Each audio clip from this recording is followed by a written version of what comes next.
After the sound of a gunshot, it was not me who fell, but Terence.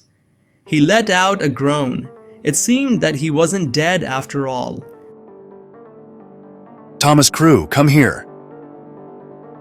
The shout had the power to bring me back to my senses. I ran toward the direction of that voice without a second thought.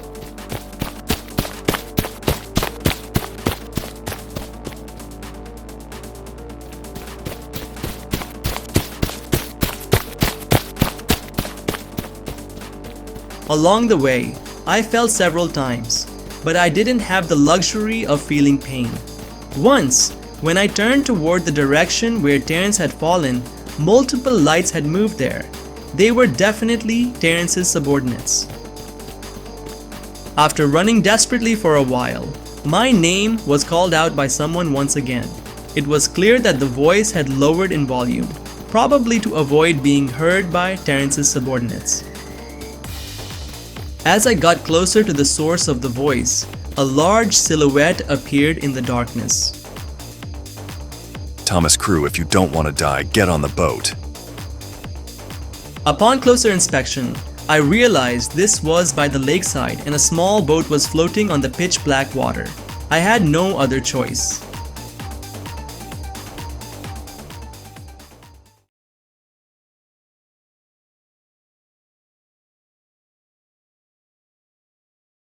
It's a special electric boat. You can't hear a thing, can you? With this, we can escape like a ninja.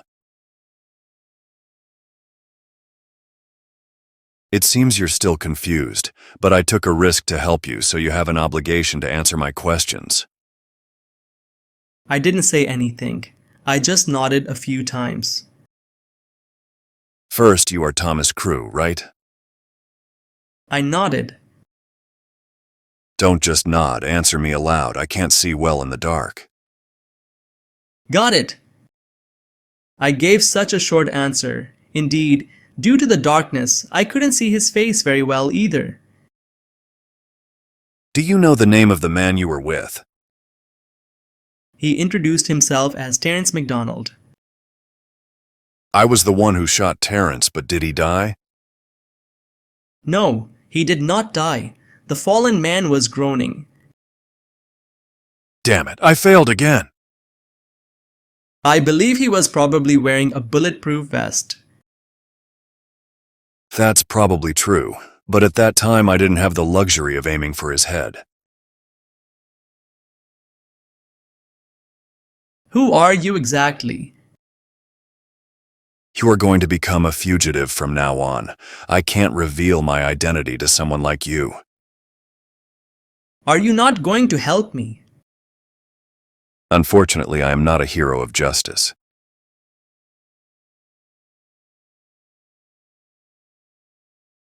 After several minutes, I was dropped off at the shore of some lake. In the end, I couldn't confirm his face due to the darkness. What I did learn about him was that he held some kind of grudge against Terence MacDonald.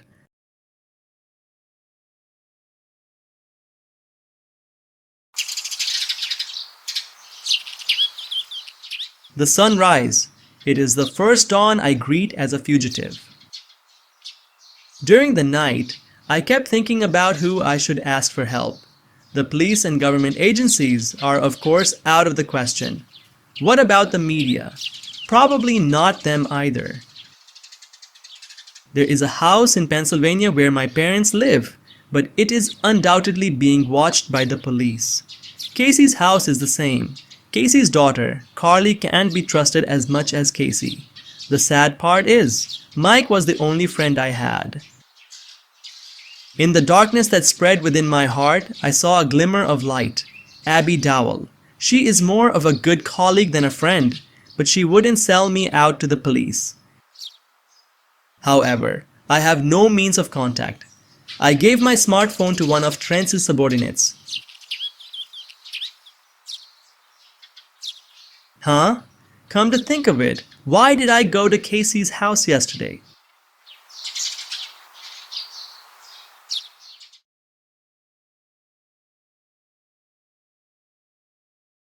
There was indeed a patrol car in front of Casey's house.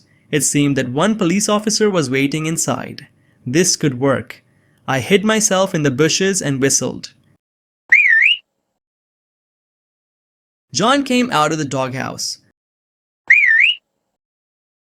When I whistled again, John slowly started walking towards me. Luckily, John began to wander in front of the patrol car. Well done, John. Keep distracting the officer.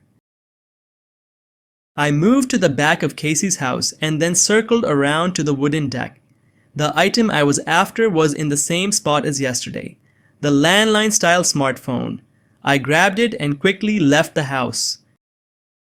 Yesterday, after I took John for a walk, I completely forgot to give this to Casey.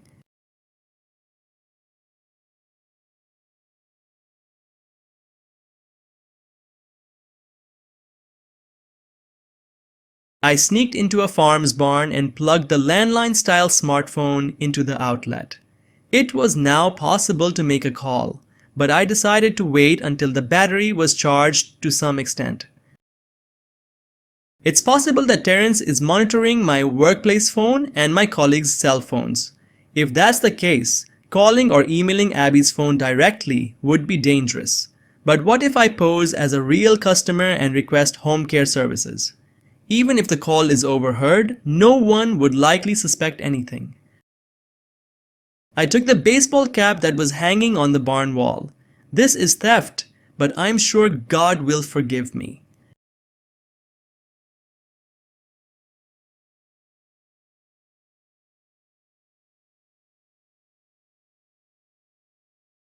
Charles Pascoe, 88 years old, is a member of Smiling Village and usually lives at home, receiving home care services twice a week. His large garden has 2 sheds, making it easy for me to hide. A few hours ago, I called and claimed to be Charles's grandson, requesting a home care service. Although today is not the scheduled day, rescheduling a visit is not uncommon, so the staff who took the call did not find it suspicious. Abbie is in charge here, and she is expected to arrive at noon.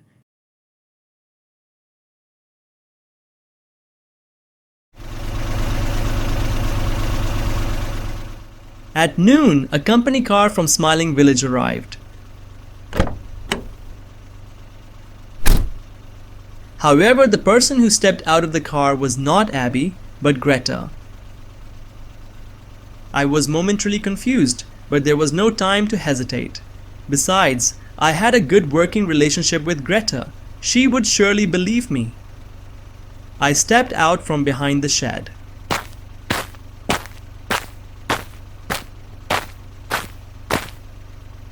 Greta. Thomas! Naturally, Greta looked bewildered when she saw me. I tried my best to speak as calmly as possible. Greta, I'm sure you've seen the news, but I'm not the culprit. Please believe me. I need your help.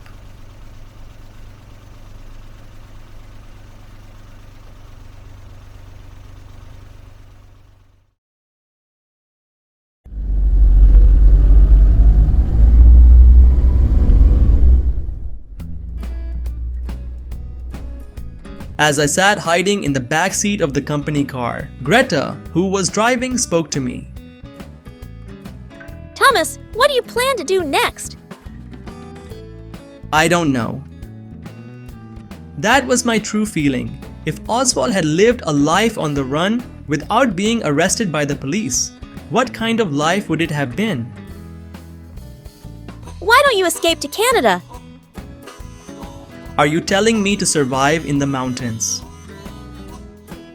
Because that's the only option. You know I'm an indoor person and a nerd, right? Ha ha ha ha. So, would you like to come to my house? Will you hide me?